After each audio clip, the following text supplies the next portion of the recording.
very good morning to you and welcome to The Brief. You're with me, Nicola De Zoiza, and here's a look at your trending stories for today. A group had broken into a house in Galgamu and kidnapped a 4.5-year-old boy. According to police, no information has come to light as yet about the whereabouts of the child. Yasin Lankanath Kumara was abducted day before yesterday at around 8:45 p.m. A girl who witnessed the ordeal explained the incidents that transpired. According to the police media spokesperson's officer, 4 individuals who had been wearing masks had arrived in 2 motorbikes and abducted the infant. The parents of the kidnapped child were assaulted and they sustained injuries. Yasin Lankanath Kumara father was a businessman. The police media spokesperson's office noted that no suspects have been identified as yet, but notes that investigations are underway into the kidnapping. The leader of the National Freedom Front says that the party will contest alone for the upcoming Uber Provincial Council elections.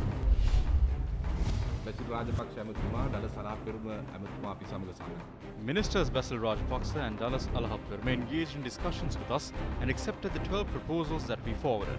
We gave an active plan to them. However, the top officials of the government are yet to provide a satisfactory response in this regard. If this government sees those who point out shortcomings as enemies and those who speak only good about the government as friends, then we cannot decide the fate of this government. The public will decide how long they need to retain such a government. If the government does not see the need to make a progressive change, then I don't believe such a government will be able to sustain itself for long. We worked hard to make this government, and we also worked hard to protect it. If they see our efforts to secure victory for the government as a move by an enemy, then we won't be able to work with them any longer. We will place our faith in the people of the Uva province, and we will contest the Uva election for the first time as a single party. It doesn't matter if you win 100 or 10.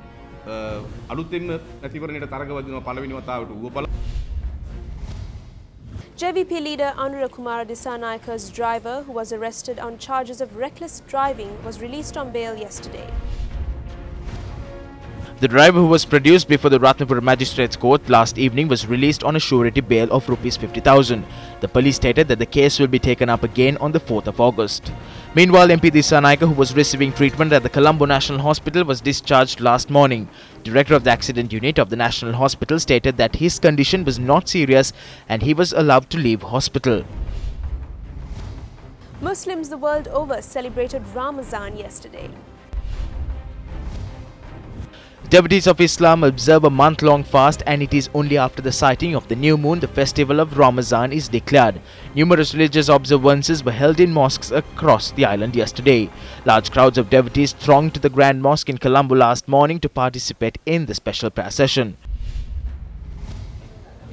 The protest launched by the fishermen of Rameshwaran continued for a 6th day yesterday. The fishermen of Rameshwaran and surrounding coastal areas are staging this protest, citing a number of demands, including the release of Indian fishermen in Sri Lankan custody and calling on officials to create a situation which will allow them to carry out their activities. The protest campaign, which commenced on the 24th, continued yesterday with protesters engaging in a protest march and hoisting white flags on their vessels. Fishermen from the Mandamman and Pamban area joined the protest yesterday in support of their colleagues from Rameshwaran. Up next are the day's Forex rates.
Well, that's a wrap of the brief for today. Thank you for joining us. For the Newsfirst team, I'm Nicola D'Souza, reminding you to always stay briefed.